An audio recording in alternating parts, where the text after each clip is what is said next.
Hi, I'm Faraz Khan from iTrack Recruitment, and welcome to the Low Code Podcast, where we're dedicated to increasing awareness and appreciation of the power of low code.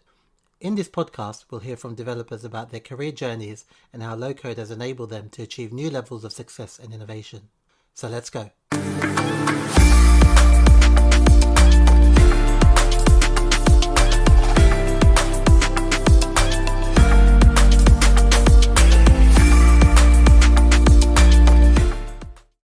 Hi, Ricardo. How are you? Hey, good. And you? Yeah, I'm good, thank you. Thank you Excellent. for taking the time to be a guest on the podcast. It's a pleasure. We've met a few years ago, and I've seen the episodes, and I was anxious to participate on this. Well, I was thinking about actually, it's a pleasure to have you on because in our journey as a business, you were the first person we dealt with at OutSystems. Yes, So thank you for all the help you gave us I'm over the honored. years. I'm Yeah, honored yeah, with yeah. that. So you were the first point of contact. So it was good to obviously speak to you all those. I think it was 2018 when we first Yeah, kind of spoke. I think it was in relation to the low code schools you were running, yeah. the Remember? 2 week Yeah, boot camps. we were trying to have our first low-code school in London, Yeah, yeah, and you actually was a facilitator for us yeah. to get there. It was really cool. 2018. Wow. Yeah, Time. yeah, yeah. Feels like a very long time ago. Yeah, it happened so much in the Yeah, world, it right? did. It did. It did. So it'd be good to start with, obviously, I, I, I would think most people know who you are, but it would still be good for you to give a little introduction about who you are, where you're from. Yeah, so I was born in Portugal. Actually, I born in Portugal, and I started my career like 25 years ago in software as a software developer. Actually, I learned how to code at the age of 10 in the Spectrum, and Oh, cheating on games like yeah. Cheat codes. Formula Yeah. One and Championship Manager, trying to get more money to my to Benfica, my team. So it was really important at the time for me to code and to cheat on Yeah. the.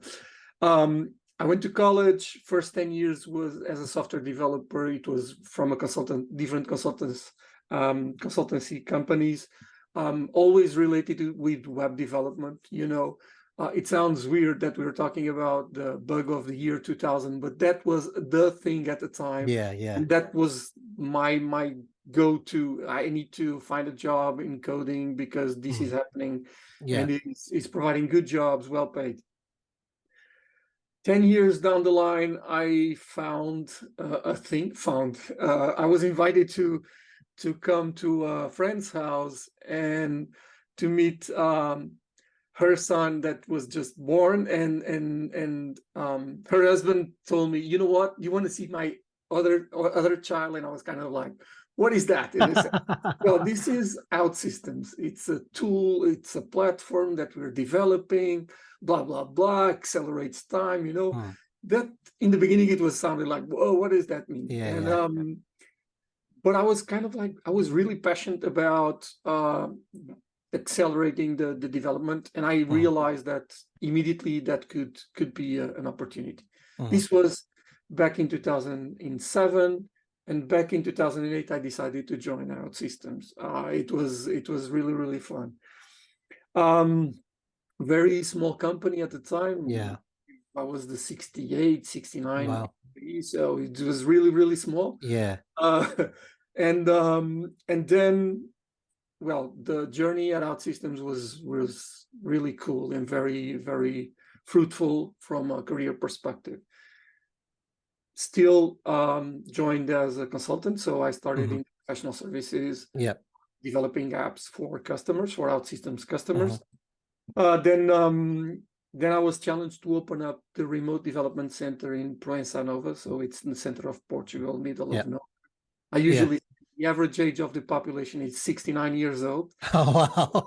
Okay. And the challenge was to open up a remote development center Yeah. for graduates. Okay, it's one of the oldest areas in the entire Europe. So as you can imagine, it was a big challenge. Yeah. From there, open up professional services in Asia Pacific and Middle East, supporting all the growth that we were having. So we have to go back to 2011, 2012. 2014, 2015, a new challenge came. We need to scale up the training team. So I was challenged to not get rid of actually it was not get rid of the classroom experience, but put a lot of constraints in the classroom experience, and then invest in the online training. Things like the training passes, things like online certification were projects coming from that time. Open up customer success with a focus on technical enablement at OutSystems. And still on OutSystems, my last big challenge was, how do we attract people to our community, and how do we grow and engage with our community? So from 2018 to 2021, that was my challenge. After that, I decided to stop a bit. 6 to 9 months is join and work with Code for All for two years.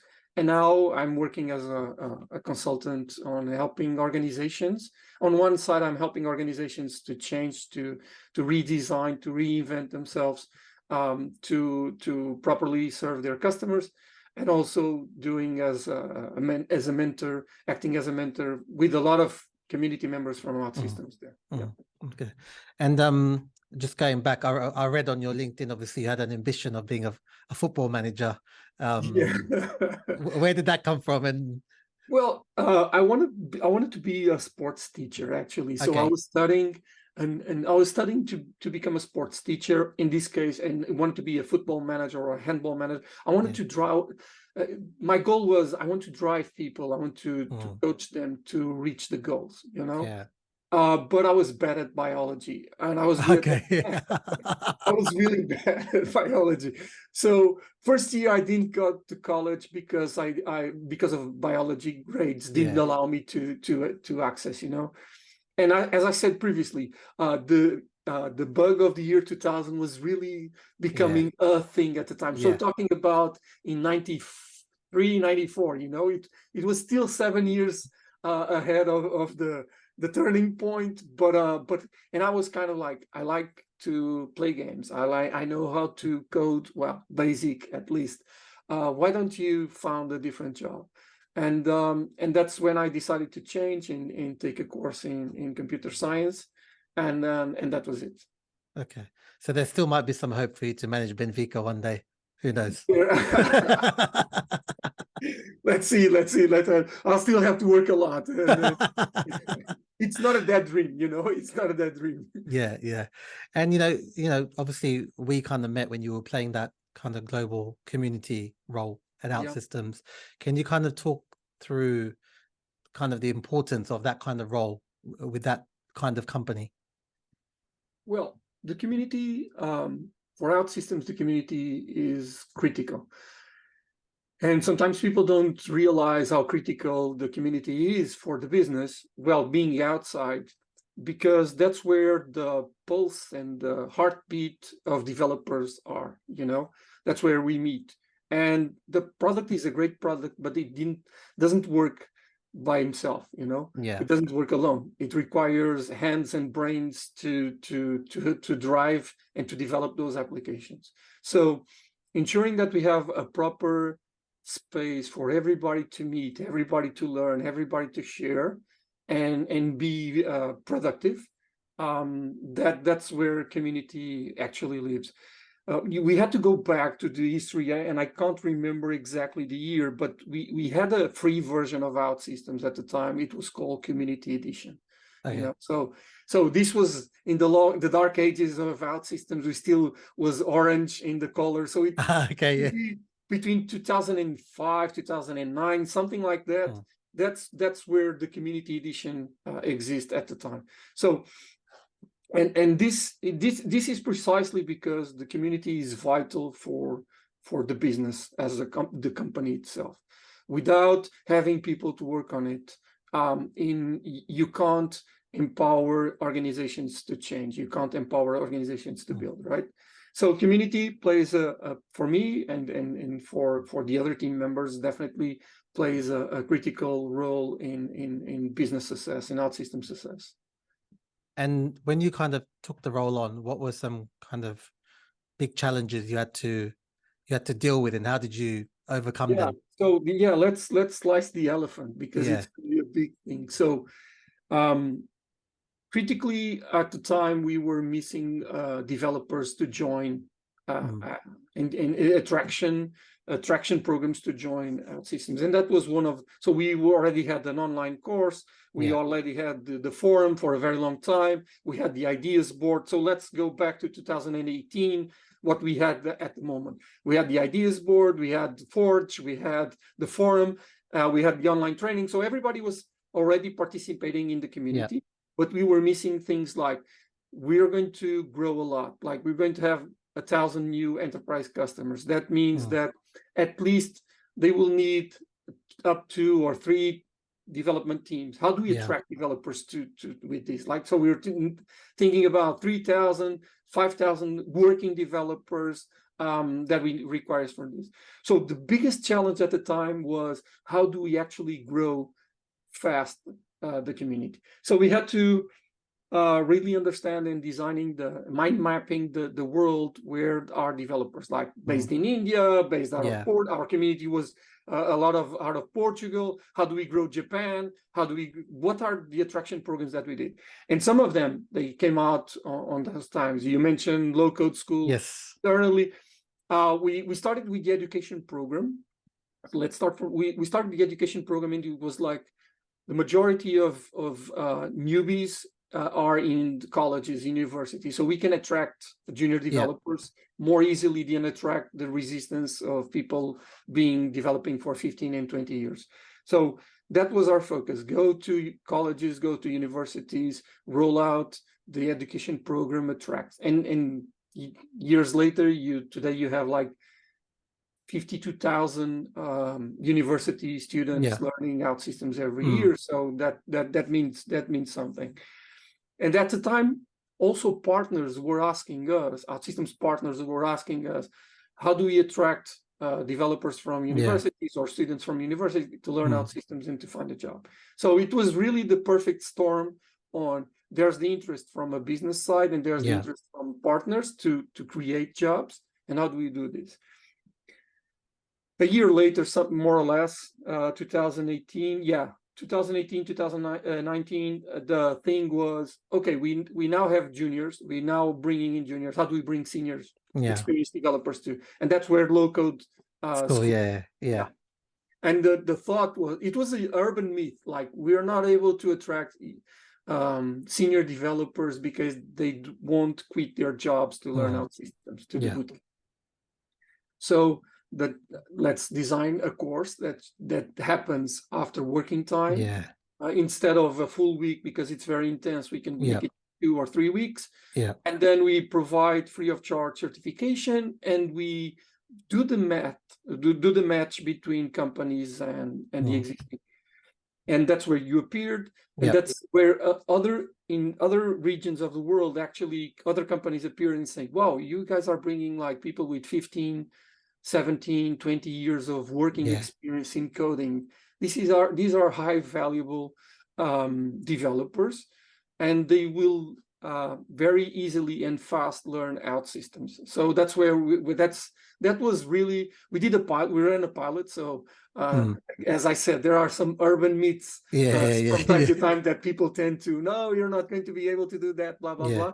And I remember Anna at the time, and I said, Lana, let's focus on getting these people a job after the low code school. And the first 500, we got almost 400 in less than 2 months changing jobs. You know, like once they finished the low code school, in less than 2 months they were switching jobs, coming to the community, getting a job in a partner or a customer, and that was really, really impactful. And then we decided to, well, if this has business impact, let's roll out. Still today, you have local. Wow. And you know, it's something that obviously when we were kind of helping with that, we faced, and it'd be interesting to know from your point, when you were dealing with the more kind of senior candidates, what challenges or, you know, pushbacks would you get from them when you're trying to gain interest from them to, because I think even 2018, even though low code was better known, I think it's still a lot of people not so sure. What kind of, you know, pushbacks or things did you have to deal with? The major pushbacks, it's when people don't. First of all, if you look at the profiles, is like the profile of people didn't look at the tool itself, what it's capable to do. There's some, if you go back in the low-code space, even before when it's what was not called low-code, you had to go to rapid application development tool, the RADs, and that created a very bad sense because they were really bad. I was actually sharing this story. You had a RAD tool that would change the names of the variables to be unreadable. So you would have to pay to the owner of that RAD tool to change the code and really understand what was behind the things. OutSystems was a completely different than the other RAD tools, not just because it was more complete, but it will follow the standards. And it was really, really interesting to see that people, once they actually saw how productive they would be and how the code was well written, good structure, performant, then they would realize that this was no RAD tool from the past. This was a different tool. Yeah. So the second resistance was low. Nobody wants to be low, right? So it was really bad name from the analysts. So we had to show them that although being a visual environment, you could go low in terms of the code as you want it. If you want to extend with JavaScript, if you want to extend with .NET, it was possible for you to do. So they actually felt they would be in control of the code. Things like, oh, am I able to do my piece of code? Yes, you are. Actually, you are the one who's going to do the algorithm, design the algorithm of the loop, the cycles, the procedures, whatever you wanted. This is up to you. So the resistance was really like, it was a bad term. So you had bad connections with the past. We had to remove those. We have to show them how it works. And the other resistance was really, really like the market was in 2018. It didn't got the attention of all the enterprises customers. And today we are in a completely different market, and everybody, at least on an IT level, understands what is low code, and that became much more attractive to senior developers to join the technology. Yeah, I was saying to my last guest on the podcast, it's something what you touched on, even from when we started in 2018 to now, the size and the names of the companies that are adopting not just OutSystems, just low code, are much kind of, well-known businesses, which obviously might make their competitors think, oh, well, if they're considering it, we need to look into it. And even developers are a lot more, wow, they've adopted low code.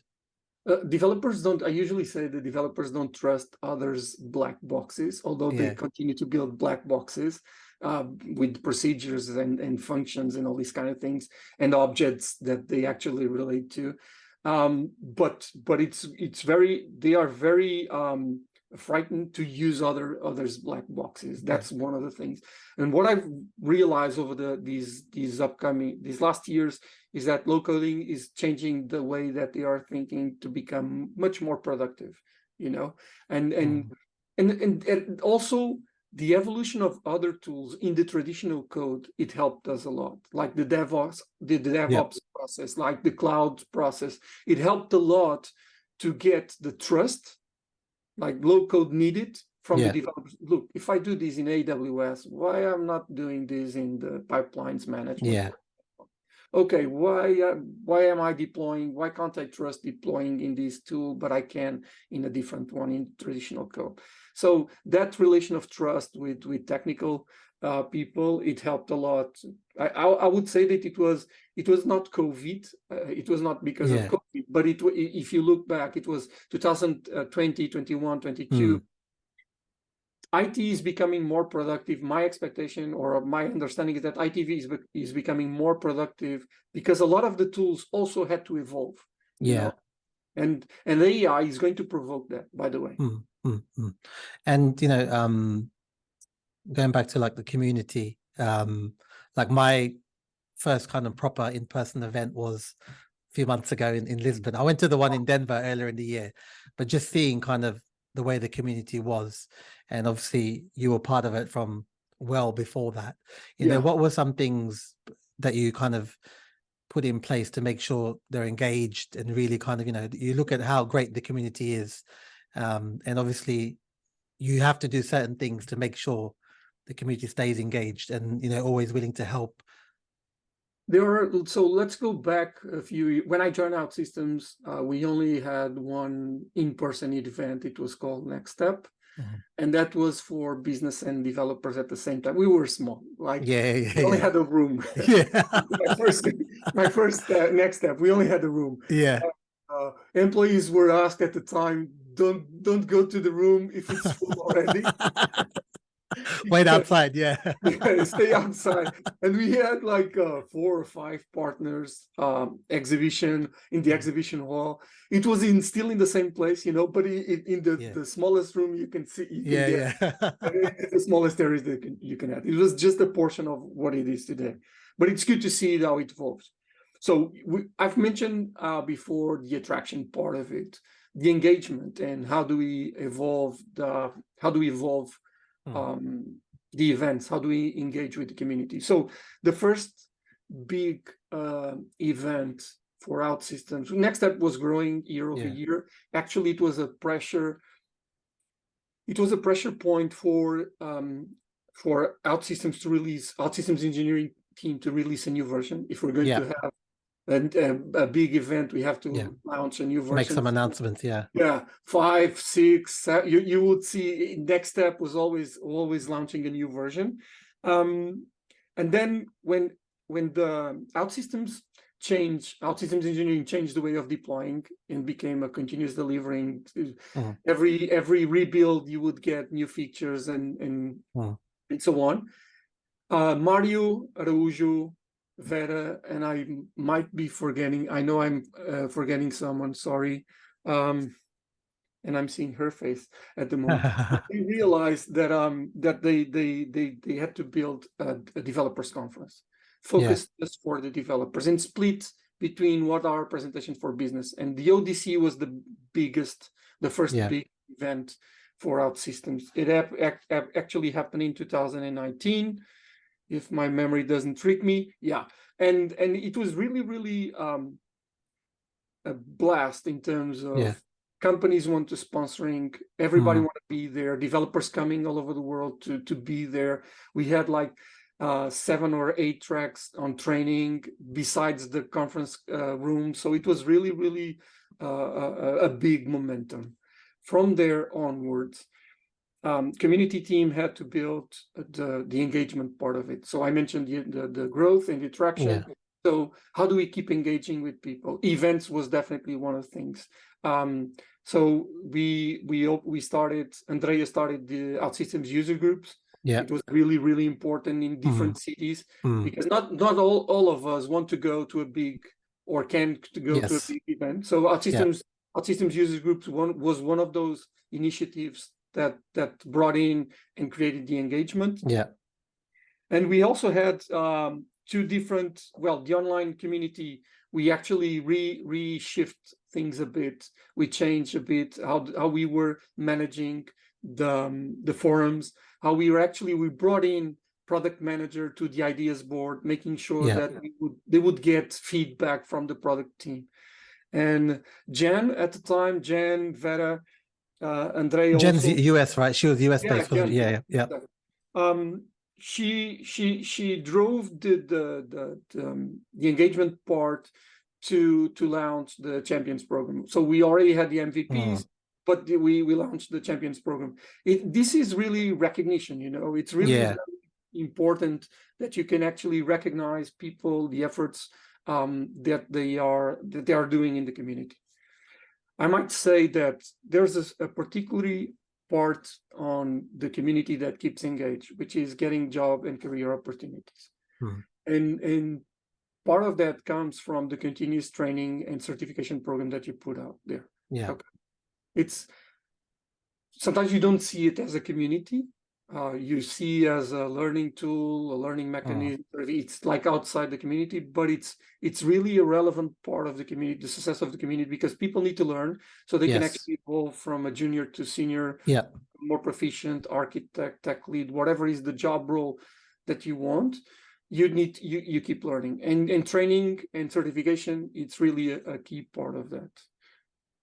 I think if you talk about the certification side, obviously my role is I speak to candidates all the time, and when I get their CV, the amount of badges that can be sometimes on the, and some people are really passionate about, like as soon as a new one is announced, they need to be like, I need to have adding that right? to their list. They need to have it straight away. Yeah, that changed a lot in 2019 also. So 2019 was a big change from a community perspective.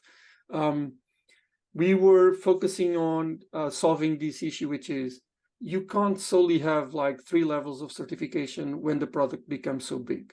So if you go, how can you actually know everything about, be an expert in mobile development or in web development, traditional and reactive, and how can you actually go on and understanding integrations with everything? So we had a huge brainstorm and discussions around the topic, and it was really very important. It became clear for us that we need to start drilling down on, okay, there's a level of proficiency that you might have on a specific product area.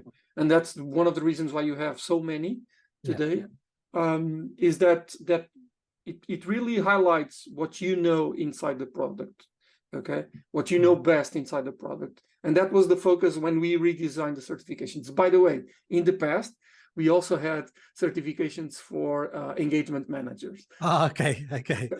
I don't think I've seen that one. Okay. That was in the very old time. I got that one on 2010, I believe. Oh wow. Okay. So, and we also had and we still have certifications for sales, not in the community space, but for the sales.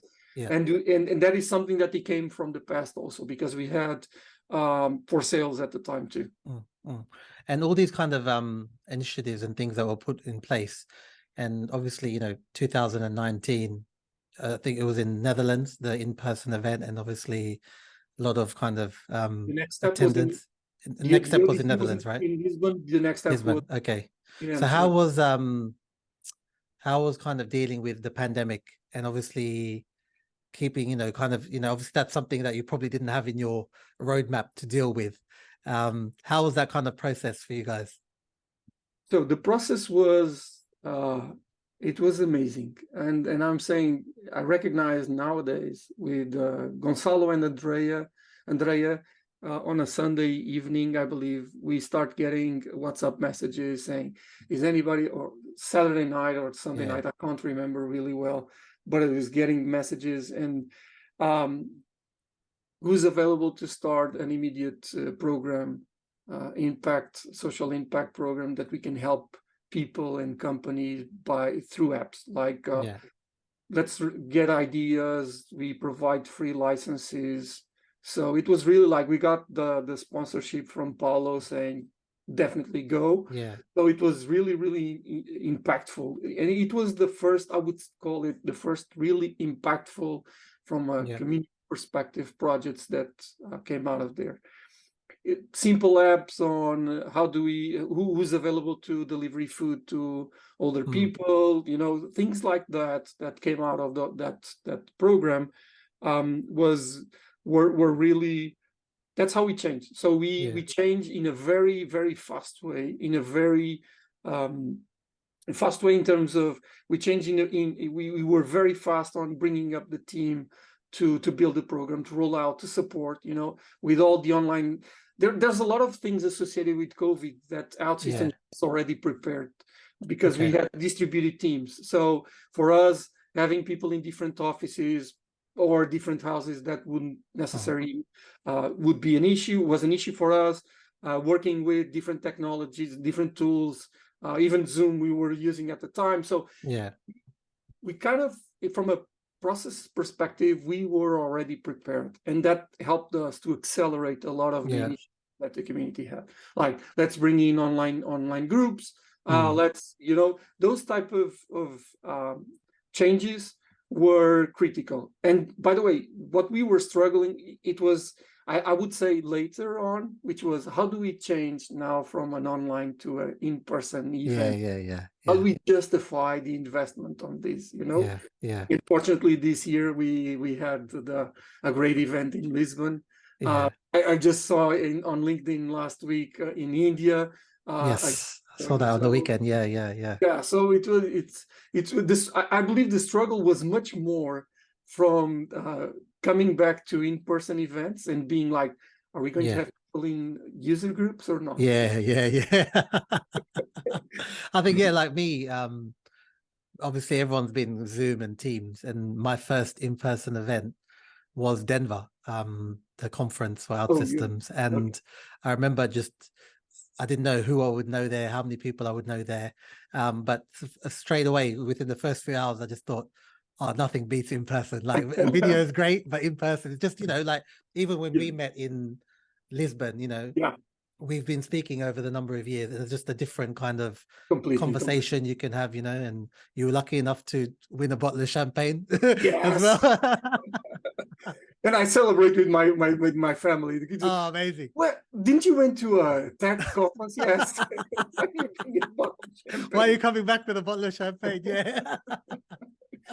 It was really, really fun to bring that up.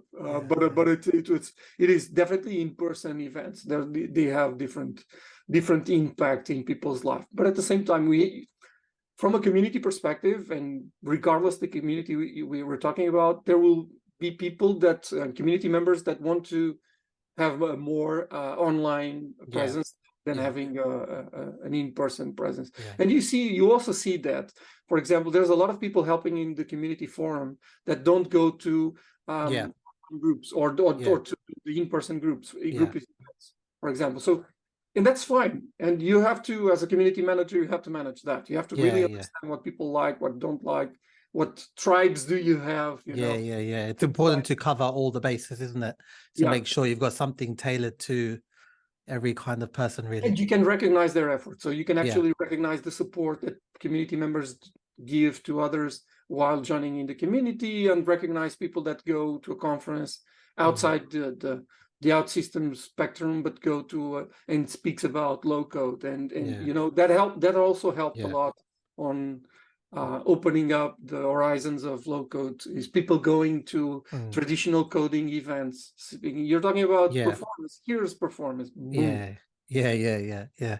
And I think, even just like you said, there's certain things that you're doing, even like in this conference, they did the hackathon for the non-profit organization and things like that. And also, the NEO Awards, people like... The hackathon was a consequence. So great work from Sneh. Sneh was behind the scenes, the person always bringing up the social impact. And it was...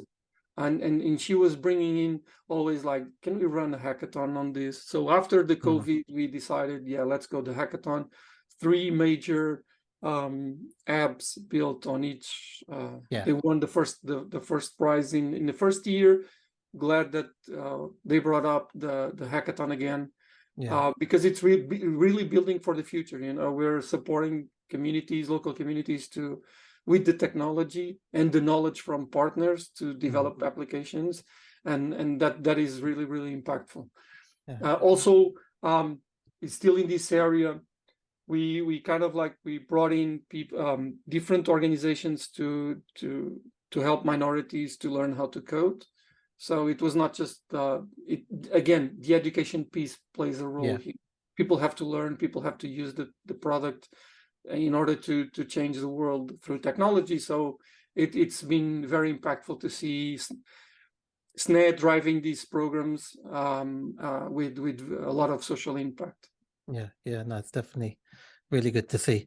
And in your time kind of in that role, is there 1 or 2 things you can kind of talk about that you're most proud of, that even though you may not be there, you can still look back and it's a real proud moment for you?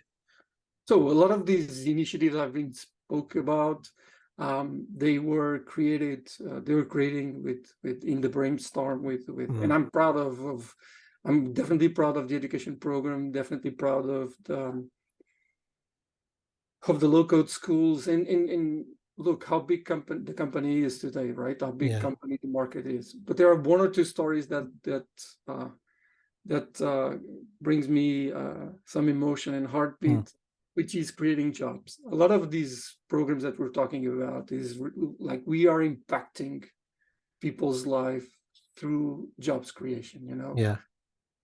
I have two stories. One was precisely in Amsterdam, the event that you mentioned, 2019.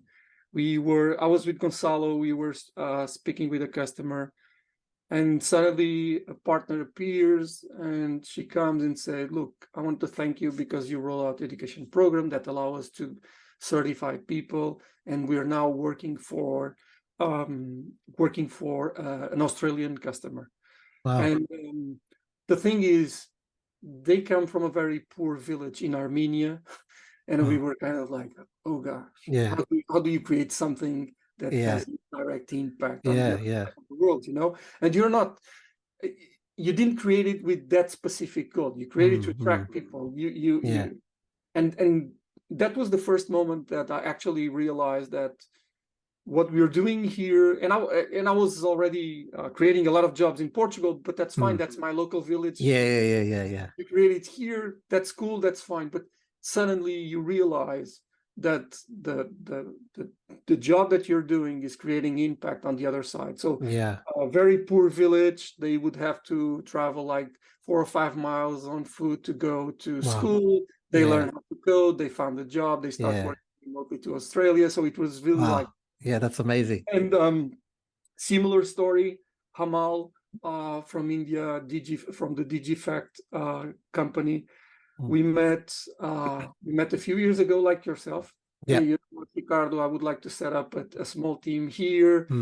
He already had experience, but my goal is, of course, I need to do some consultancy services to fund my of course, training, you know? To fund the training. But what I want is, I live in a local village in India. We had a very small university. I want to hire people from the university, train them in OutSystems, and then if they want to go to other company, bigger, whatever they want. But I really would like to have your support on this. So we met last month, 2 months ago. In Portugal, in the one event, and you know what he said? You know what, Ricardo? Today we're 45. Wow, amazing. And I was kind of like, oh, again, I hear this story. So you left the community, right? So I left before I left OutSystems. I was still always participating, and still am participating in the community. But you heard these story things like 45 jobs, creating a very local village in India, very small one. You can be proud of it. So regardless what the business impact is, and that's big, you know, from OutSystems perspective, as more social, as more jobs can be created using the tool, using the platform, for me, it's what gives me proud of what I've done, and I can actually share those with my kids, right? Stories that I'll share with my grandchild, and if I have it, I will share with.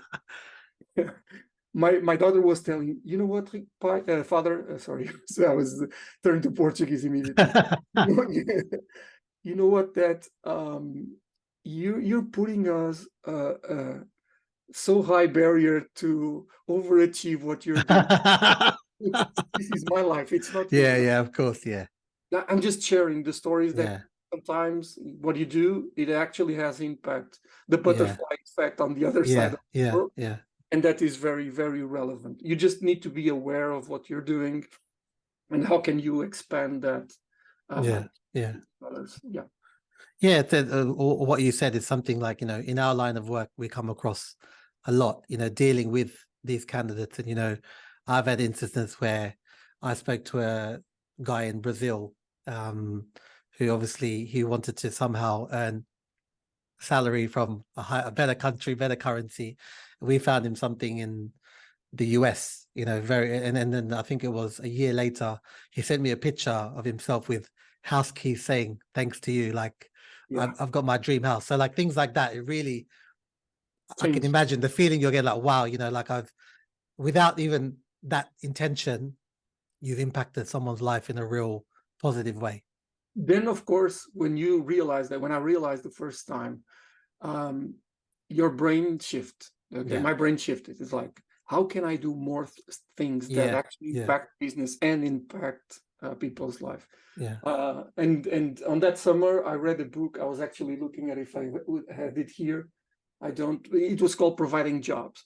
So it was an American student or entrepreneur actually that found that in Nigeria, they had a lot of potential to be creative. So actually they start teaching and provide. First, they started with entry-level jobs with data entry from as any remote call center would US, but then they start teaching how to code, and they would start having remote development centers from Nigeria to the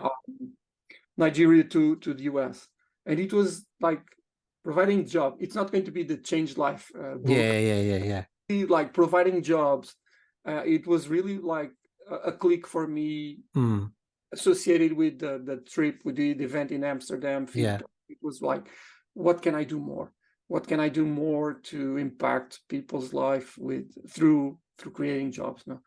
And that's the reason why I keep doing mentorship. So on my volunteer work, part of my volunteer work is to mentor juniors and sometimes not so newbies and more proficient people that are looking for to improve their quality of life. And most of the time is creating jobs or upgrading themselves to the next level in their career. So I keep that as a volunteer work. Yeah, that's great. And I'm guessing probably when you joined OutSystems those years ago, did you have the expectation for it to go in the direction it has gone? No, I must I must confess, Paulo interviewed me. I think this is no secret. There's not under the NDA agreement that we. Okay.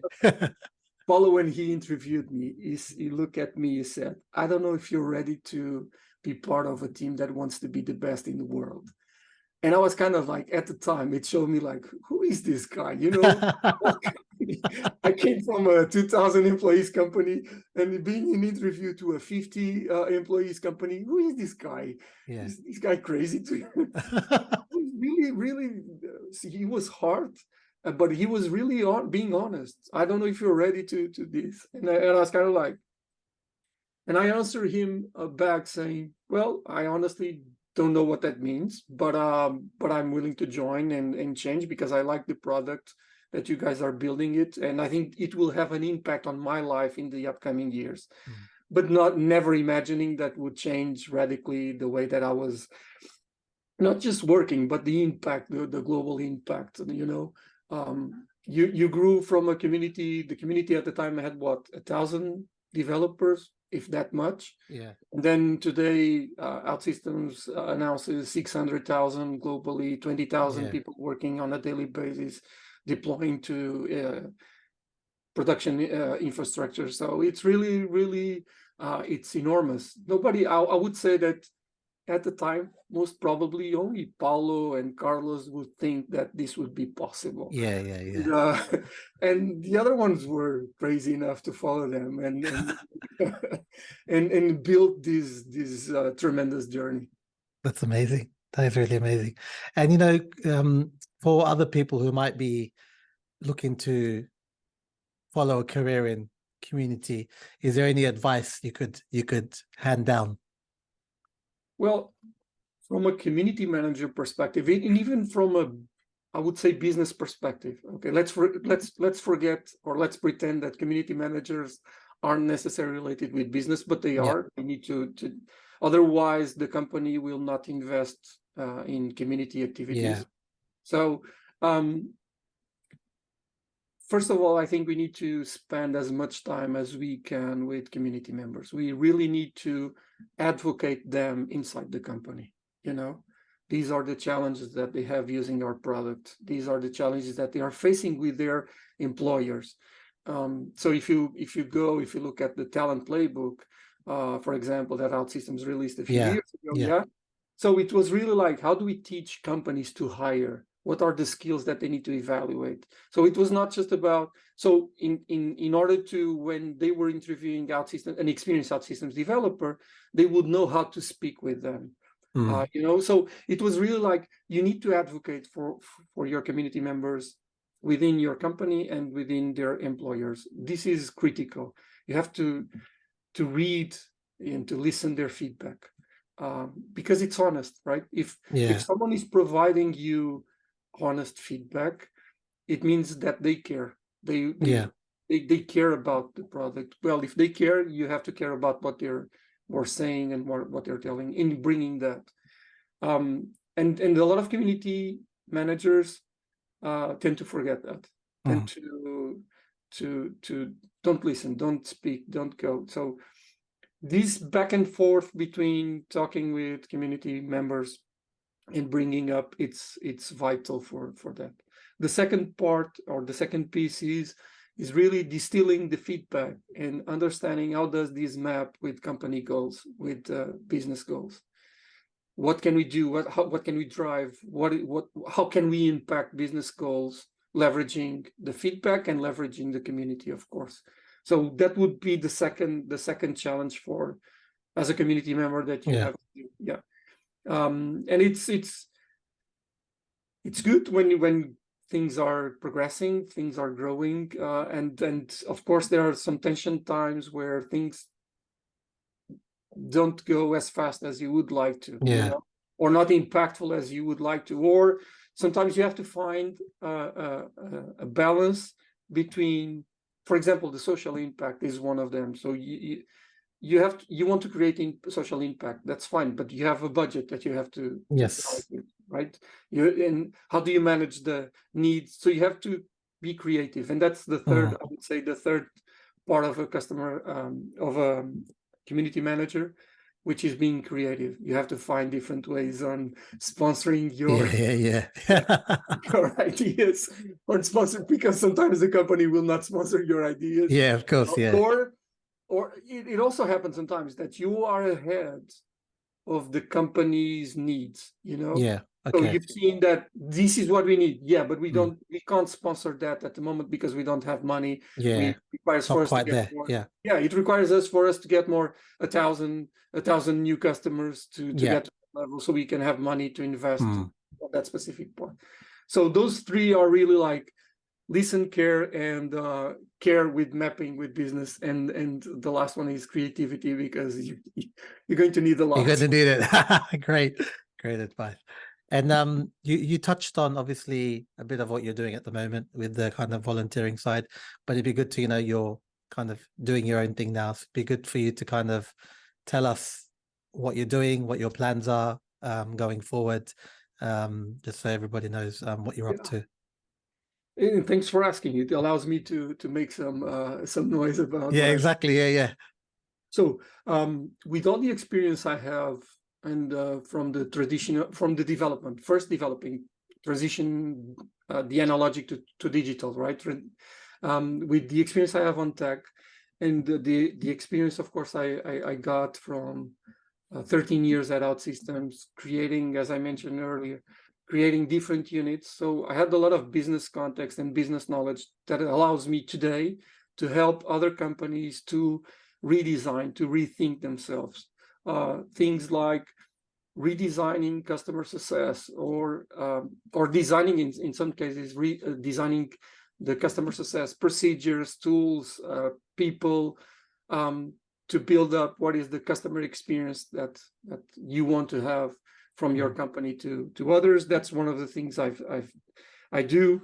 I also help CEOs, especially co-founders, with how do I go from step A to step B, not from a financial perspective, but from a growth perspective. Like, how do I innovate? How do I bring in a new team? So a lot of my time is looking at people, processes, and tools, this triangle, and how do I help companies to build.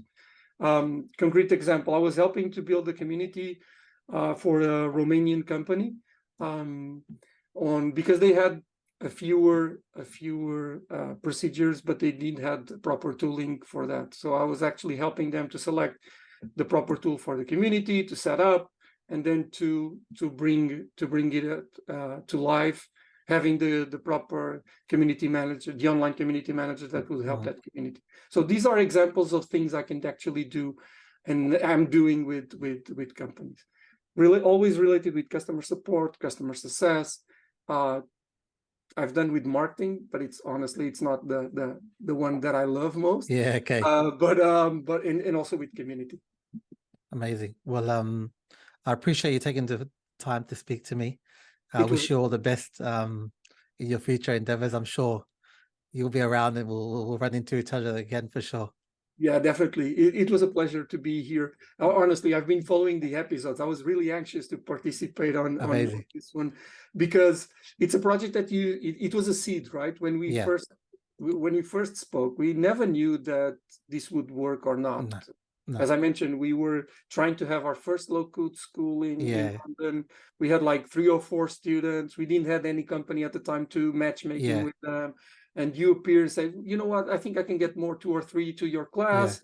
And if I can help you to present to the other. And it was a blast for us. And it was a huge success. And I'm glad that 5 years down the line. Yeah, exactly. Yeah, that moment has allowed us to, keep going in the right direction.